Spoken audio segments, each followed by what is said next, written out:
ದೇವರ ಪೂಜಾ ಸಾಮಗ್ರಿಗಳನ್ನು ಉಜ್ಜಿ ತಿಕ್ಕಿ ತೊಳೆಯೋದು ಬೇಡ. ಈ ನೀರನ್ನು ಹಾಕಿ ಸಾಕು, ಮ್ಯಾಜಿಕ್ ನಿಮ್ಮ ಕಣ್ಣೆದುರೇ ಕಾಣಿಸುತ್ತೆ. ನಿಮಿಷದಲ್ಲಿ ಪೂಜಾ ಸಾಮಗ್ರಿಗಳು ಪಳ ಅಂತ ಹೊಳೆಯುತ್ತೆ. ನಿಮ್ಮ ಕೆಲಸ ನಿಮಿಷದಲ್ಲಿ ಮುಗಿಯುತ್ತೆ.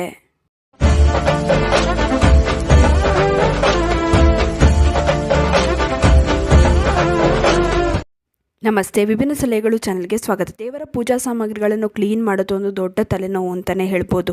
ಹುಣಸೆ ಹಣ್ಣನ್ನು ನೆನೆಸಿಡಬೇಕು, ಅದರಿಂದ ತಿಕ್ಕಿ ತೊಳಿಬೇಕು, ಇಲ್ಲ ಸಬೀನಾನ ಯೂಸ್ ಮಾಡಿ ತೊಳಿಬೇಕು. ಆದರೂ ಕೂಡ ಅಷ್ಟು ಚೆನ್ನಾಗಿ ಕ್ಲೀನ್ ಆಗೋದಿಲ್ಲ, ತಿಕ್ಕಿನೇ ಸಾಕಾಗುತ್ತೆ. ಅದಕ್ಕೆ ಏನು ಸಿಂಪಲ್ ಆಗಿರುವಂಥ ಪರಿಹಾರ ಏನು ಗೊತ್ತಾ? ನಾನಿವತ್ತು ತಿಳಿಸ್ಕೊಡ್ತೀನಿ ನೋಡಿ. ಒಂದು ಬೌಲ್ ತೊಗೊಳ್ಳಿ, ಅದಕ್ಕೆ 1 ಸ್ಪೂನಷ್ಟು ಉಪ್ಪನ್ನು ಹಾಕ್ಕೊಳ್ಳಿ, ಹಾಗೆ 1 ಚಮಚದಷ್ಟು ಲಿಕ್ವಿಡ್ ಸೋಪ್ನ ಹಾಕ್ಕೊಳ್ಳಿ. ಯಾವುದಾದ್ರೂ ಪಾತ್ರೆ ತೊಳೆಯೋ ಲಿಕ್ವಿಡ್ ಸೋಪ್ನ ಹಾಕ್ಕೊಳ್ಬೋದು. ಹಾಗೆ 2 ಚಮಚದಷ್ಟು ನಿಂಬೆ ಉಪ್ಪನ್ನು ತಗೊಳ್ಳಿ. ನಿಂಬೆ ಉಪ್ಪು ಎಲ್ಲ ದಿನಸಿ ಅಂಗಡಿಯಲ್ಲೂ ಸುಲಭವಾಗಿ ಸಿಗುತ್ತೆ. ಒಂದು 20 ರೂಪಾಯಿ ಖರ್ಚು ಮಾಡಿದ್ರೆ ನಿಮಗೆ ನಿಂಬೆ ಉಪ್ಪು ಸಿಗುತ್ತೆ. ಹಾಗೆ ಒಂದು 4 ಚಮಚದಷ್ಟು ವಿನಿಗರ್ನ ಹಾಕ್ಕೊಳ್ಳಿ. ವಿನಿಗರ್ನಲ್ಲಿ ಕೊಳೆನ ತೆಗೆದು ಹಾಕುವಂಥ ಶಕ್ತಿ ಇದೆ, ಆದ್ದರಿಂದ ವಿನಿಗರ್ನ ಒಂದು 4 ಚಮಚ ಹಾಕ್ಕೊಳ್ಳಿ. ಹಾಗೆ ಒಂದು 4 ಚಮಚದಷ್ಟು ನೀರನ್ನು ಹಾಕ್ಕೊಳ್ಳಿ. ಎಲ್ಲವನ್ನು ಚೆನ್ನಾಗಿ ಮಿಕ್ಸ್ ಮಾಡ್ಕೊಳ್ಳಿ. ನಿಂಬೆ ಉಪ್ಪು ಕರಗೋ ತನಕ ಚೆನ್ನಾಗಿ ನೀರನ್ನು ಮಿಕ್ಸ್ ಮಾಡ್ಕೊಳ್ಬೇಕು. ನೋಡಿ, ಇವಾಗ ಈ ಪೂಜಾ ಸಾಮಗ್ರಿನ ಕ್ಲೀನ್ ಮಾಡಿ ತೋರಿಸ್ತೀನಿ. ಈ ಬಿಂದಿಗೆ ತುಂಬಾ ಕೊಳಕಾಗಿದೆ, ನೀವೇ ನೋಡ್ಬೋದು. ಶೈನಿಂಗ್ ಕೂಡ ಇಲ್ಲ, ಕಪ್ಪಗಾಗಿದೆ. ಇವಾಗ ನೀರನ್ನ ಹಾಕ್ತಾ ಇದ್ದಂಗೆ ಹೇಗೆ ಹೊಳಪು ಬರ್ತಾ ಇದೆ ನೋಡ್ಬೋದು. ಎಷ್ಟು ಚೆನ್ನಾಗಿ ಬಿಂದಿಗೆ ಶೈನ್ ಬರ್ತಾ ಇದೆ ಅಂತ ನೋಡ್ಬೋದು. ನಾನು ಬೆರಳಲ್ಲಿ ಉಜ್ಜಿ ತೋರಿಸ್ತಾ ಇದ್ದೀನಿ, ಸ್ಕ್ರಬ್ಬರ್ ಕೂಡ ಬಳಸ್ತಾ ಇಲ್ಲ. ಅಷ್ಟು ಚೆನ್ನಾಗಿ ಇದು ವರ್ಕ್ ಮಾಡುತ್ತೆ. ಇದು ಮ್ಯಾಜಿಕ್ ಲಿಕ್ವಿಡ್ ಅಂತಲೇ ಹೇಳ್ಬೋದು. ತುಂಬಾ ಚೆನ್ನಾಗಿ ಇದು ವರ್ಕ್ ಆಗುತ್ತೆ.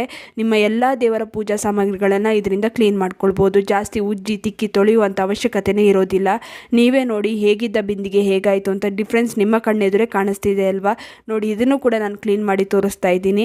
ಯಾವ ರೀತಿ ನೀಟಾಗಿ ಕ್ಲೀನ್ ಆಗ್ತಾ ಇದೆ ಅಂತ ನೋಡ್ಬೋದು. ನಾನು ಬೆರಳಲ್ಲೇ ತಿಕ್ಕಿ ತೋರಿಸ್ತಾ ಇದ್ದೀನಿ, ಸ್ಕ್ರಬ್ಬರ್ ಕೂಡ ಯೂಸ್ ಮಾಡ್ತಾ ಇಲ್ಲ. ಇನ್ನು ಇಷ್ಟು ಚೆನ್ನಾಗಿ ಕ್ಲೀನ್ ಆಗುತ್ತೆ ಅಂತಂದರೆ ತುಂಬಾ ಚೆನ್ನಾಗಿ ಕ್ಲೀನ್ ಆಗುತ್ತೆ. ಹಾಗೆಯೇ ಹೊಸದರಂತೆ ಆಗುತ್ತೆ, ಒಳ್ಳೆ ಶೈನ್ ಕೂಡ ಬರುತ್ತೆ.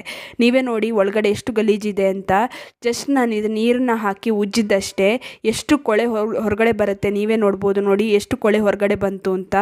ಈ ರೀತಿ ನೀವು ಈಸಿಯಾಗಿಯೇ ಮನೆಯಲ್ಲಿ ಕ್ಲೀನ್ ಮಾಡ್ಕೊಳ್ಬೋದು. ಜಾಸ್ತಿ ಶ್ರಮಪಟ್ಟು ಕ್ಲೀನ್ ಮಾಡುವಂಥ ಅವಶ್ಯಕತೆ ಇರೋದಿಲ್ಲ. ಕೆಲವೊಂದು ಸಲ ತುಂಬಾ ದೇವರ ಪೂಜಾ ಸಾಮಗ್ರಿಗಳಿರುತ್ತೆ, ಹಬ್ಬದ ಸಮಯದಲ್ಲಿ ಕ್ಲೀನ್ ಮಾಡಬೇಕಾಗಿರುವಂಥ ಪರಿಸ್ಥಿತಿ ಬರುತ್ತೆ. ಆವಾಗ ಏನು ಮಾಡ್ತೀವಿ, ಹುಣಸೆ ಹಣ್ಣನ್ನೆಲ್ಲ ನೆನೆಸಿಟ್ಟು ಕ್ಲೀನ್ ಮಾಡ್ತೀವಿ ಅಲ್ವಾ? ಅದರ ಬದಲು ಈ ನೀರನ್ನು ತಯಾರಿಸ್ಕೊಂಡು ಒಂದೇ ಸಲಕ್ಕೆ ಎಲ್ಲವನ್ನು ಕ್ಲೀನ್ ಮಾಡ್ಕೊಂಡು ತೆಗಿಬೋದು.